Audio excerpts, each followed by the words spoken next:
Hi hello ಎಲ್ಲರಿಗೂ ನನ್ನ ನಮಸ್ಕಾರಗಳು. ನಾನಿವತ್ತು ನುಗ್ಗೆ ಸೊಪ್ಪಿಂದ ಒಳ್ಳೆಯ ಒಂದು ರೆಸಿಪಿ ಮಾಡೋದನ್ನು ಹೇಳ್ಕೊಡ್ತಾ ಇದ್ದೀನಿ.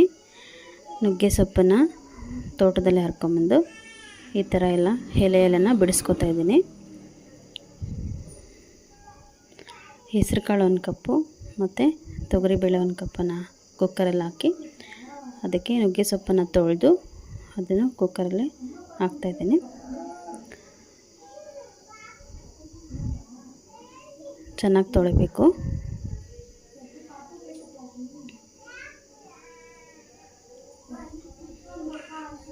ಅದಕ್ಕೆ 2 ಚಮಚಷ್ಟು ನೀರು ಹಾಕ್ತಾಯಿದ್ದೀನಿ.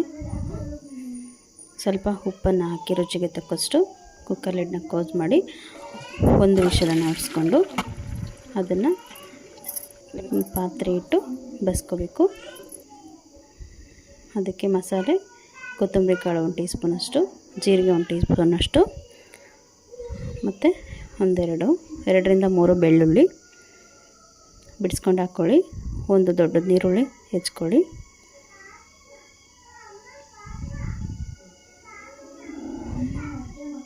ಇಷ್ಟು ಮಸಾಲೆ ಬೇಕಾಗುತ್ತೆ. ಅದಕ್ಕೆ 1 ಈರುಳ್ಳಿ, 2-3 ಬೆಳ್ಳುಳ್ಳಿ, ಹಸಿಮೆಣಸಿನ್ಕಾಯಿನ ಹುರ್ಕೋಬೇಕು.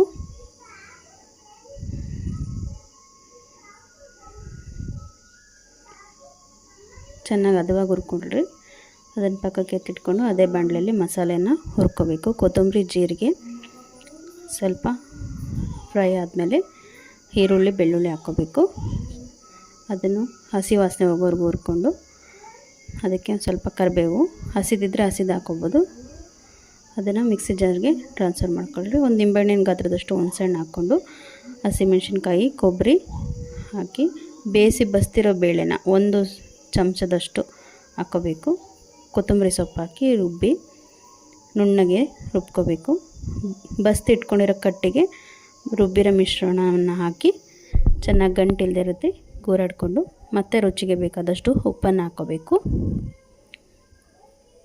ಹಸಿ ಕೊಬ್ಬರಿನ ತುರ್ಕೊಂಡು 2 ಟೀ ಸ್ಪೂನ್ ಎಣ್ಣೆ, ಸಾಸಿವೆ, ಜೀರಿಗೆ, ಹಸಿಮೆಣಸಿನ್ಕಾಯಿ, ಈರುಳ್ಳಿ ಹಾಕಿ ಹಸಿ ಕೊಬ್ಬರಿನ ಹಾಕಿ